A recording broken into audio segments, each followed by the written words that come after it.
Agimat ni Paraon. Mga kagimat, tapol na talaba mga kagimat,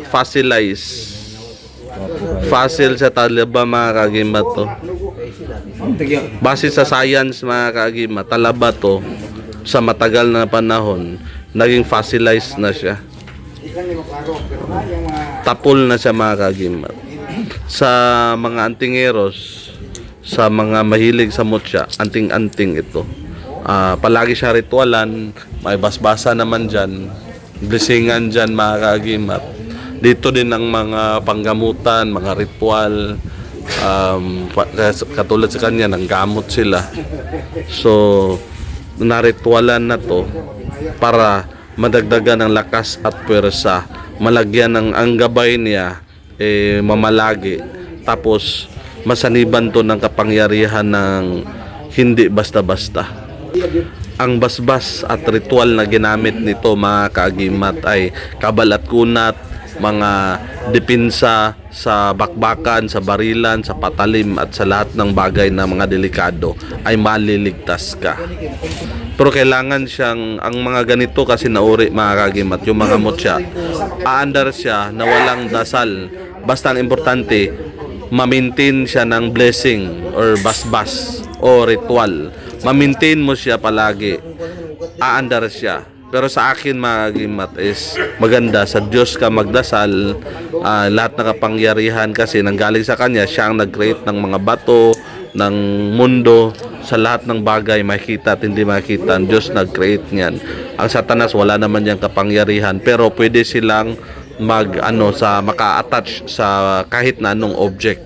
So ang advice ko, dasal ka sa Diyos, i-cleanse mo yung mga gamit mo, pwede ka gumamit ng holy water or exercise salt or kahit na ano na pampaalis ng masamang spirito. Tapos dasal ka sa Diyos na siya magliligtas sa buhay mo, at yung Diyos tutulong din. Yung mga bato kasi meron silang natural virtue or natural na virtud para depensa sa iyo, pero yung Diyos ang mag-empower niyan, ang Diyos sa langit, sa lahat. Hindi ka din magdasal sa mutya, sa Diyos lang. Yung ritual is dapat hindi sa engkanto, kundi blessing sa Diyos, protection. For example, magdasal ka sa Diyos na tulungan ka, gabayan ka. Tapos yung gamit, mga ganito, since meron sila natural virtue, dalhin mo lang palagi. Tapos meron kang susi, yung prayer mo, alam mo kung paano to gamitin, paganahin, paandarin. Dapat kontrolado mong kapangyarihan ng mga gamit. Kung hindi mo yan alam, mahihirapan ka. Importante is meron kang pamamaraan paano sila paandarin ang mga gamit mo. Sa pamamagitan ng pagdasal sa Diyos, aandar sila. Kung hindi mo yan alam, yun yung mahirap. Pero ang importante, sa Diyos ka magdasal, siya magligtas sa iyo.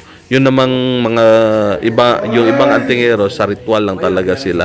Hihintay lang sila sa mga anong mangyayari. Since wala silang mga susi, basta dala lang nila, yun na yun. Ang sa akin is, ang special sa akin, kailangan mong meron kang susi. Pag mausal mo, andar na siya ng kusa. Kailangan mong kontrolin ang kanyang kapangyarihan. Ikaw yung amo, hindi siya. So mga kagimat, sa mundo ng hiwaga at kababalaghan, ako ang iyong kagimat na si Paraon. Marami pong salamat sa inyong panunood.